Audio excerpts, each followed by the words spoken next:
My name is Cindy Hansen. I am the clinical director here at MyOutcomes.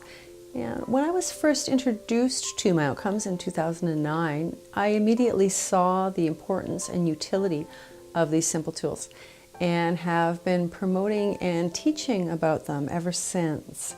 I've helped many agencies over the years to create successful implementations using MyOutcomes, but I've also seen a lot of struggles and too many failures, and that is why our team has worked to create this On-Track program.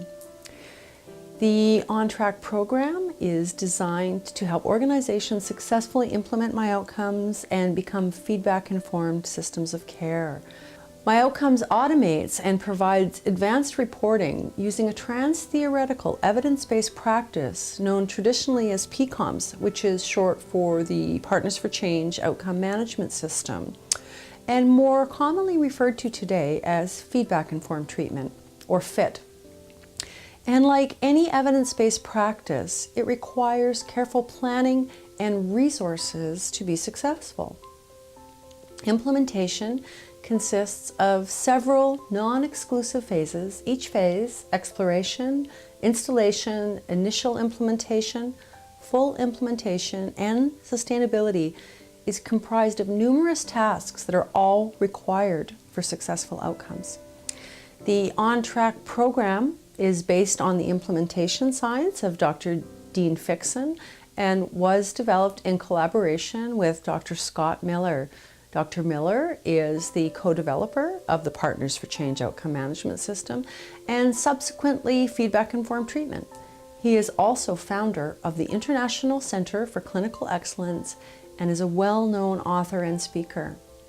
In this first module, we will be reviewing the key components of the exploration phase.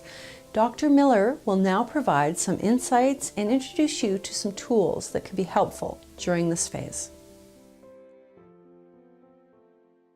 Each year, I'm out teaching workshops around the US, Canada, and abroad. I have to say that very often on hearing about feedback-informed treatment, many agency managers and staff are excited, they're interested. And then they go back to their agencies and that interest begins to wane, and it wanes fairly quickly. I may get a call a little bit later and people want to resume using feedback to improve their outcomes. People ask me then, what should we do? And I say, hit the reset button, stop for the moment. The phase you really need to go through is what implementation researchers call exploration. Virtually all groups want to hop over this particular step and go straight to implementing the scales across the agency.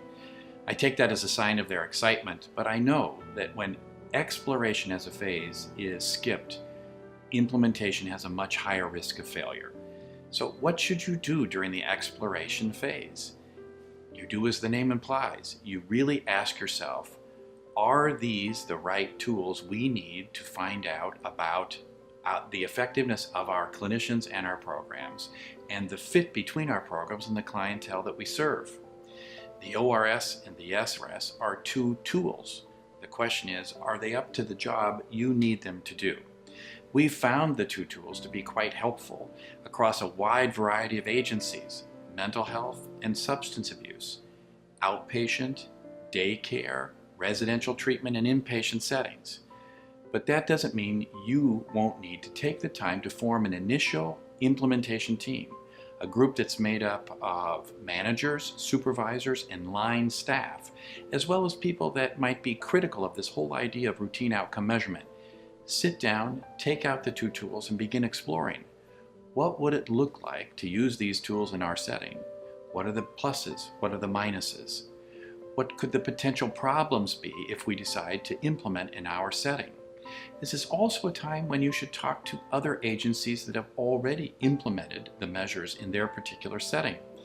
You'll learn a lot by talking to those other folks. Let me just say that when it comes to implementation, you can't go slow enough.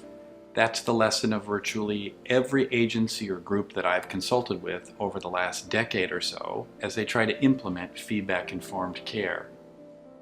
Most agencies on average, and this isn't just my experience, this is research by those scientists doing implementation research, most implementations take between 5 and 7 years before they're successful.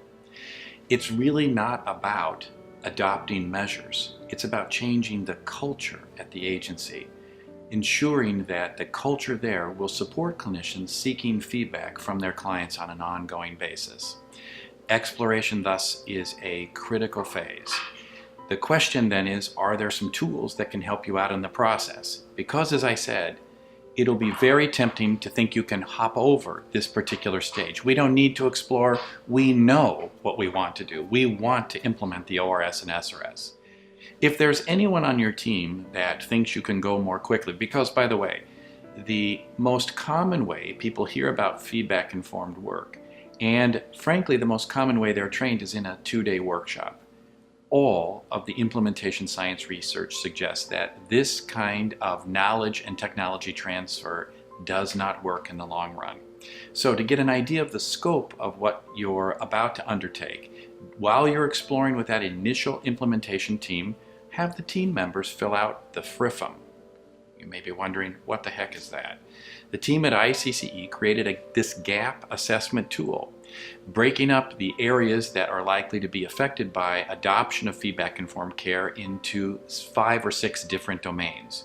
You fill out the Feedback Readiness Index and Fidelity Measure, and it will instantly give you a sense of where your strengths are and the areas that you'll need to focus extra effort on in order to be successful. The FRIFM is also something that you can use in the subsequent stages of implementation to track whether or not you're making progress towards full implementation and eventually sustainability, which is the last stage in the implementation process. Before we move on to the next stage, I just want to mention one more thing about exploration. When managers are asked how long it will take to implement a particular or new evidence-based practice, most seriously underestimate the amount of time and the commitment.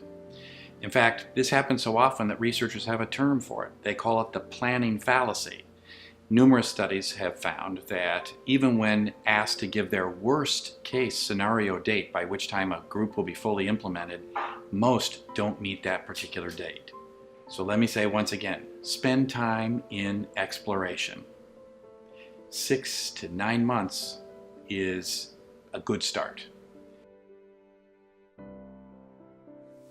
So the main point during the exploration phase is go slow and explore. Make sure you ask yourselves, is there a need? Is there a fit?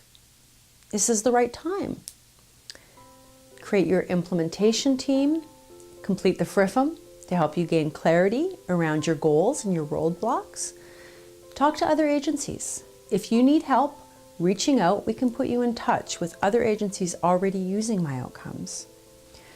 We have also created an on-track exploration booklet that provides additional free resources, including the FRIFM Dr. Miller mentioned, and I also offer 30-minute one-on-one implementation consultations that can be booked through the website or by using this link here.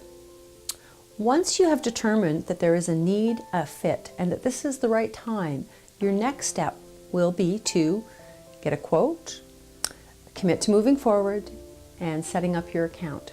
After you are set up, the on-track program will be ready to assist you in the successful implementation of your program. Your success is our success, so explore and reach out to us when you have a need. We are here to support you.